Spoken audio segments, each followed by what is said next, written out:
संयम ठेवला पाहिजे की काल मूल जन्माला आलं, ॲडमिशन कुठे घेतली, पुढे काय करणार, इंजिनियर करणार का डॉक्टर करणार, अरे काल मूल जन्माला आले, 6 महिन्याचं आहे.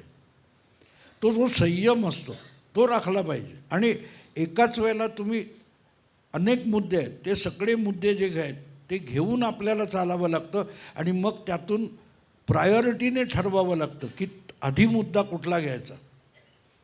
आणि मग या सगळ्यामध्ये आपल्याला नावडत्याही अनेक गोष्टी करायला लागतात. त्यामुळे अनेक गोष्टी आहेत की ह्या लोकांना पार्टीत घ्यायचं. एक लक्षात, शुद्ध सोन्याचा दागिना होत नाही, त्याच्यात भेसळ करावी लागते जर दागिना करायचं तर. नुसतं सोन्याची चीप घेऊन ठेवा गोष्ट वेगळी आहे, पण दागिना करायचा आहे का, मग त्याच्यात थोडी भेसळ करावी लागते. तर या गोष्टी सगळ्या राजकारणात तुम्हाला मोदी शहा समजवत बसणार नाहीत.